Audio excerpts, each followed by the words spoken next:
We thought we knew what would happen at this museum. Are they worshipping? We weren't ready for this. Then we saw this. And that was just the start. Inspiration for Mary and baby Jesus. Genghis Khan, his booty, and his pirate ship. We have no idea what we're eating. Obviously, we had some issues in the beginning. I think the only thing that ruined everything is... I'd say overall, I'll probably give it a... Shanghai Part 2. You won't believe what happened next. Good morning, party people. 2 takes all in. Thank you for coming back. Alright, so as you saw in last week's episode, we arrived in Shanghai and we settled in. And today, it's a rainy day, so we got some umbrellas from our hotel. So we just had some coffee at a local place called Luckin Coffee. Pretty delicious. You like your caramel macchiato? Yeah, I love it, to be honest. This is a really good choice. We got a car and we're heading to the Shanghai Museum. So what's really funny is since we're here, we're seeing a lot of similarities to our home country, Egypt. And we're gonna make a whole video about that, but it's so funny how many things are so similar. It's home sweet home. So we just got our tickets for the Shanghai Museum. There's an Egyptian expo. It's also in here. You can buy tickets online, but to enter the Shanghai Museum is actually free. All you need is your international passports, and you get free admission. Just to let you know, Egypt is everywhere. My home is everywhere. Everywhere. Masr Dunya. Dunya. Free admission. Nice surprise. We were thinking we were gonna pay, but there isn't. So there's a whole bunch of things to see and check out. I will hold the ice starter. You think of ancient Egypt, baby. You think downtown China. Right? Hey, look, good looking dude. So excited. Hi there. Can I buy a ticket for Egypt? Okay. But hey, we're not here to ask questions. We're here to discover the secrets of Saqqara. Saqqara. And yes, my wife had to correct me on that because she's the pro on pronunciation. Walking into this exhibit, the first thing that hits you isn't the smell of like ancient scrolls or the curse of the long dead pharaoh. It's the air conditioning. Praise be to Amen-Ra. So what's Saqqara exactly, right? Picture this. Egypt before the pyramids were cool. No Instagram, no tourists with sun hats, just sand, stone, and a whole lot of deities demanding attention. Saqqara was Egypt's first true necropolis, a massive graveyard for royalty, right? High priests, and anyone really that was of importance, enough to afford a deluxe afterlife package, if you will. Think of it as Beverly Hills for monkeys, built by Amenhotep himself. Well, his crew at least. Not the movie villain, the real one. This guy was basically Egypt's Elon Musk, minus the Twitter addiction, will ya? And let me tell you, we've pulled out the good stuff. Sarcophagi with gold leaf details, hieroglyphics that look suspiciously like ducks, and statues that are way too lifelike for comfort. You'll also see a lot of cats, not live ones, mummified ones. Because in ancient Egypt, cats weren't just pets. They were venerated. Here's something crazy. Many of the tombs in Saqqara weren't actually discovered until the last 100 years. What I love about this exhibit, it doesn't just show you artifacts, it tells a story, right? A story about a civilization that obsessed over the afterlife so hard, they built monuments that outlived empires. And here we are, halfway across the world, in Shanghai, standing in their shadows. It's humbling, really. It's surreal. And honestly, it's a little bit spooky, but in a cool way. The Raiders of the Lost Ark kind of way. So if you ever find yourself in China and hear whispers of Saqqara in the wind, follow them. Just maybe skip the part where you open a cursed tomb. Okay, now we're stepping into the age of bling, baby. If Saqqara was a slow-burning origin story, Tutankhamun is the blockbuster sequel. This part of the exhibit is all about the golden boy of Egypt. Literally, this guy's sarcophagus is more extra than a rapper's tour bus, well, except for Soulja Boy's. So who was Tutankhamun? He's known as King Tut, you know, because he's my boy and all, as we like to call him. He's arguably Egypt's most famous pharaoh, which is hilarious because he didn't really do that much. He became king at 9 years old. At that age, I was still trying to debate my mom not to go to school. This guy was making state decisions in eyeliner, mind you. He ruled for 10 years and died around age 18. Historians still debate what happened. Illness? Injury? Too much pyramid pressure? Who knows? What we do know is that his funeral arrangements were next level. Now in this room, it's Gold City. You've got jewelry, daggers, statues, ceremonial beds.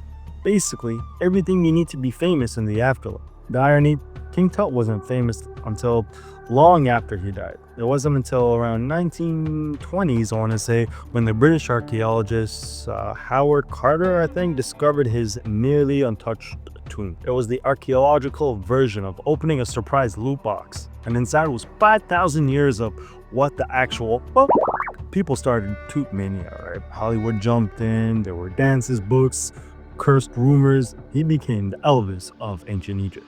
Walking through this part of the exhibit, it's wild to think of how much effort went into preparing one person for death. Meanwhile, I forgot to pack my toothpaste for this trip, right? There's an insane amount of symbolism. Ankhs, scarabs, cobras, everything looks like it might either bless you or bite you. I tried to touch one and got side-eyed by the security guard from 20 feet away. I ain't taking that risk.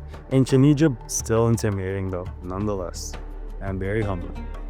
Tutankhamun might have died young, but his impact, eternal. And even here, thousands of kilometers away in Shanghai, his golden glow is still making jaws drop. So if you're wondering what immortality looks like, it's probably wearing 24-karat gold and posing dramatically on a throne. Now we've seen tombs, treasure, and teenage kings. But now we zoom out to the big picture. The world they ruled, the myths they believed, the land of the pharaohs, which, spoiler alert, isn't just about pyramids and posing dramatically in linen robes, although, yeah, that did absolutely happen. So let's clear something up. Pharaohs weren't just kings, they were deity representatives on earth, like the Pope, political leaders, high priests, walking sunbeams, if you will. Basically, imagine your boss, but with absolute power and a personal sphinx. They had names like Ramses, Tutmosis, Nefertiti, even Cleopatra.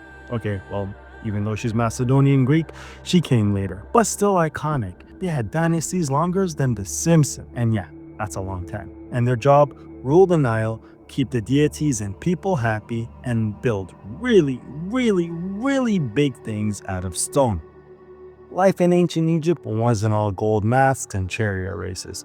Most people were farmers, builders, scribers, unless you were royalty, in which case your main job was really posing for statues. The Nile was life, like how ball is life.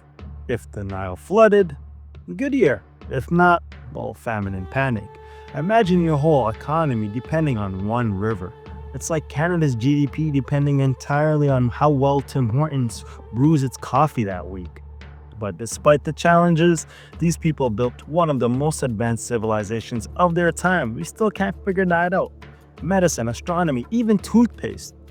Yeah, we're talking toothpaste. We're talking baking soda and mint leaves, not the fluoride-infused Colgate. Every symbol meant something. The Ankh, life. The Eye of Horus, protection. The Scarab, rebirth.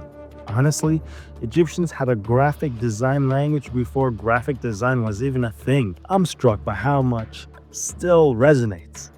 These were people who dreamt big, built bigger, and obsessed over legacy.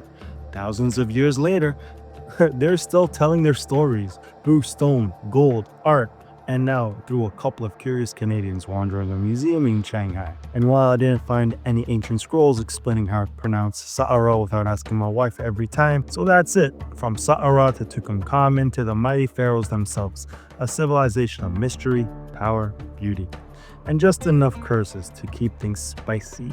Just when we thought the ancient world tour was over, the museum hits us with a surprise bonus level, Marco Polo mode unlocked. This exhibit is called Wonders of the World, China and Beyond in the Eyes of Marco Polo. And let me tell you, it's got Mongols, Byzantine, Emperor, and at least one guy in fur boots trying to invent Yelp 700 years too early. Marco Polo isn't just a pool game, right? He's actually a real guy, a Venetian merchant, explorer, storyteller, and probably the original overpacker. He traveled from Italy all the way to China, across deserts, mountains, and even more drama than you could probably expect in, the season finale of Love Island. He ended up in the courts of none other than Kublai Khan, yes, the grandson of the legendary Genghis Khan. Imagine showing up to a job interview and realizing your new boss owns half of Asia. Speaking of Mongols, this part of the exhibit gives a crash course in the empire that basically spread run through world domination. So here we are, standing in Shanghai, tracing the footsteps of a Venetian who walked from one end of the earth to the other, and somehow made it back with both eyebrows in an epic travel diary. From mummies to Mongols, this museum didn't just tell a story, it moved through it. And somewhere between the pyramids and palaces, we realized something. The world's been connected a lot longer than we think, with just more camels and fewer Wi-Fi signals. We just wrapped up at the Shanghai Museum. It's pretty good. Free entry. You get to check out all the cool stuff about ancient China, the Mongols, the Byzantine Empire connection, Genghis Khan, Marco Polo, you name it. It's all over here. And they have a pretty cool exhibit about ancient Egypt. So yeah, it was really cool. Highly recommend it. Check it out if you can. What would you give it out of 10? 8. 8's pretty good. I would agree. 8 out of 10. The fact that it's free for the Chinese part and then you just have to pay $50 for the Egyptian part, it's pretty cool. All right, now we're gonna go grab some food, snack on, because it's a lot of walking. And they have like a dessert place in there, but we just want to try something new outside of the place. So yeah, let's go look for some grub.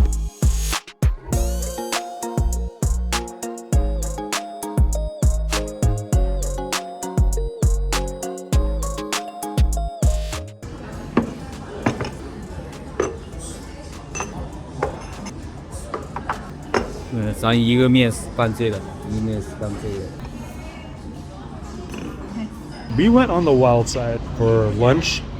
We went deep into the Chinese culture, something we never do. We have no idea what we're eating. There's this thing. I don't know if it's sea urchin. Got some rice, some noodles with the orange paste that was like in this bowl. You can tell me what it is, I have no idea. I think this is baby shrimp. This is like a fish noodle, and I think this is cucumber bisi. I'm not sure. But we're going in deep. We made sure that there's no pork, so that's important to us. But yeah, let us know what the hell we're eating. It's very exotic. Flavors we've never tried before. Have you ever tasted this before? You've never tasted this stuff before? Yeah. New flavors waking the palate. We're all in. Yes, 100%. No idea, but we got a good rating, good location. The big Shanghai Times Square, baby. Oh my god.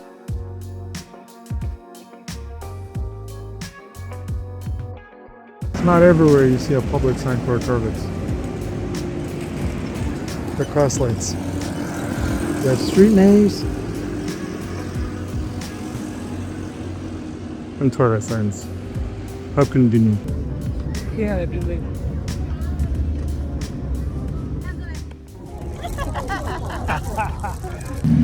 You think you've seen it all, and you need a love boat from Shanghai. Well, we got you protected, where love takes place.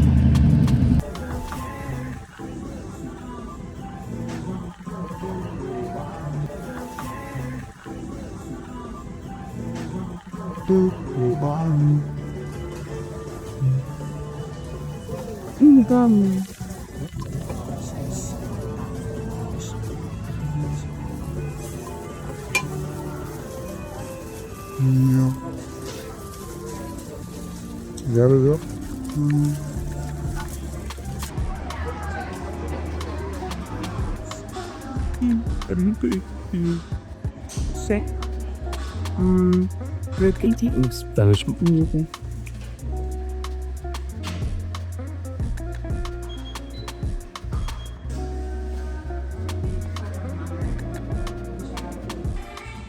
They cutie. Happy latte. This is the largest size they have. Unfortunately, not a lot of coffee in here. It's a Spanish latte. And guess what? They don't have honey. Even though the word Arabica is here and we're in China. Who loves coffee? I mean, who loves honey? But no honey here. So this is almost finished and I just left the store. So we're probably gonna check out another place to grab some extra coffee because I definitely need it. You need it. I'm okay with my matcha. The match is good? Yeah, it's actually stronger than I used to. This is Canada. Obviously, the fact that there's no honey doesn't taste the same. And you got pretty good quality in Canada. You got like the ceremonial version. Yeah, even when I buy from like store, like when I buy to Starbucks or Arabica, usually it's like because of the honey, it doesn't taste that. Like this one is bitter. Yeah, the honey would balance it out. Yeah. Pro tip: bring your own honey. Oh yes. So yeah, so maybe I'm gonna finish this and make myself another coffee too after. I loved the one we took yesterday. What's called? It's the Caramel macchiato. yeah, caramel macchiato from Luckin Coffee. Pretty good. All right, we're gonna walk around. We're a little hot. I'm gonna cool off and wake up with this coffee.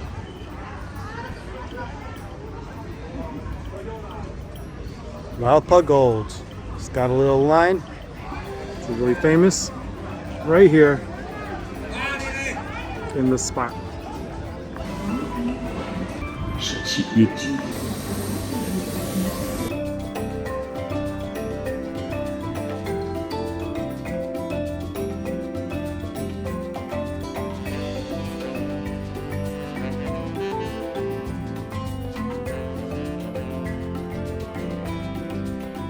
That's how you know they're built different. They got a vending machine for books. That's so cool. Vending machine for books, y'all. Where we go? We're so behind.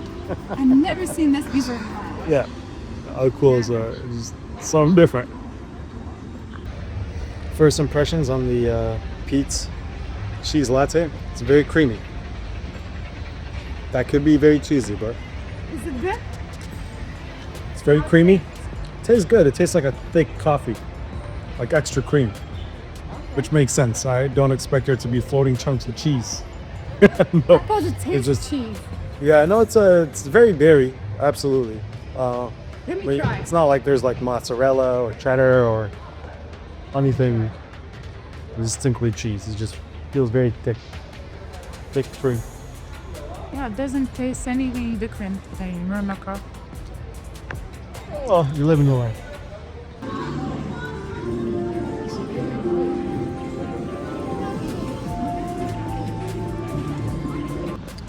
One thing about Yu Wang Square here, there's a lot of gold slopes. If you ever need in gold, you know how to bargain. It's their spot.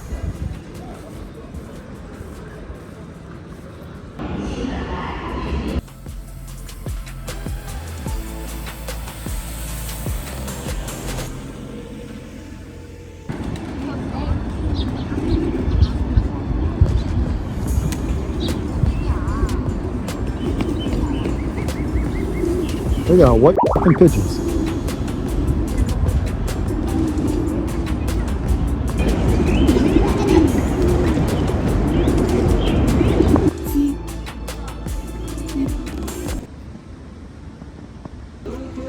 People's circle.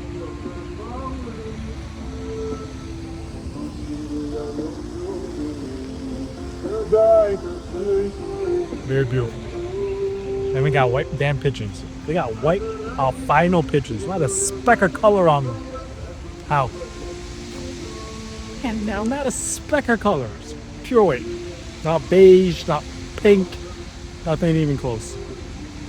I don't know why that's so captivating. I feel like you're so impressed by them. Well, the white pigeons are fierce. I've heard.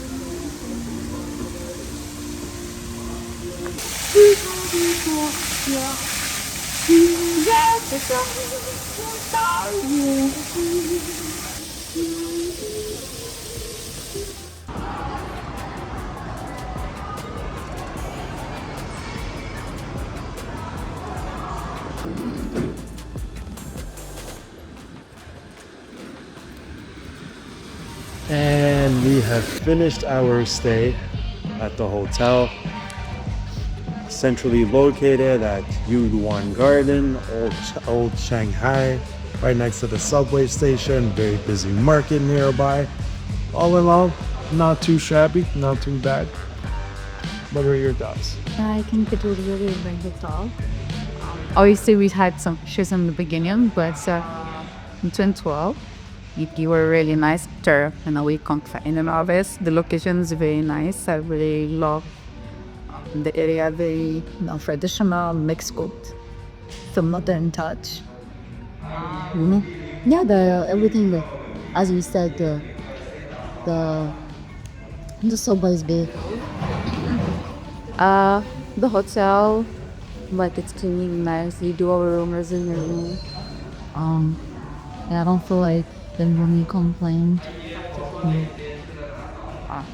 No, they're a bit up to them.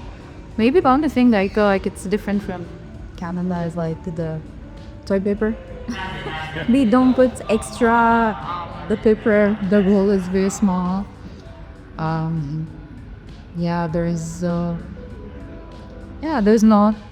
nothing else, to be honest, to talk about that. Like other things, it's very nice. I loved everything about it. The area, as I just said, it's amazing. Very, very, really good area. I think the only thing that ruined everything is the weather. It's raining so much, and I couldn't really enjoy everything the way I would love to. But doesn't make it didn't enjoy it. I'm saying I really enjoy it. So I think for first time here in Shanghai, in China, historic in Canada, the experience we went there, well, everything was like nice. Yeah, I can't wait to come back in this summer so I can enjoy way more everything and see way more detail, because I think there's a lot of stuff that I really want to see, but yeah, I had it just so. Yeah, we came around springtime, so it's like obviously rainy season here. The whole toilet paper situation, they give you like used rolls. It's never like a full roll. No, it is a full. Is it a full? Yeah. Okay. I checked yesterday. It's like zipped, like when it's like the roll is new and it's closed. Okay. Yeah, I realized, because I thought the same thing as you in the brain. I was like, what the hell? Yeah. And then I checked twice and realized it's the roll here. I think they use a small one. Yeah, I think they use like a smaller size standard version. And compared to ours, like like cashmere or the classic Western toilet paper. I feel everything here is like smaller than where you're used to in Canada. Yeah, the coffee saw is Yeah, I would say like this area has like a Starbucks and McDonald's nearby, and like I'm used to like grabbing like a Tim Hortons or McDonald's coffee back in Toronto, and I would always get like a large start off going day for about $2. Over here, I got like a large for about $2, but it was the size of a small cup. It was very, very tiny. Not even a medium, like literally a small. And so I think it was a regular size in Canada, like not small. Small, like it's That was so small. because you drink a lot of coffee, but the size of like the regular one, it's like a large. Like even for this company, see, that for me is like a medium. Yeah. like I It was smaller than that when you ordered a large from McDonald's. And they don't have extra large. It's either small or $2 more for a large. And this is like the only size they have in looking coffee. Yeah, one size standard, no smaller, no bigger. So it is what it is.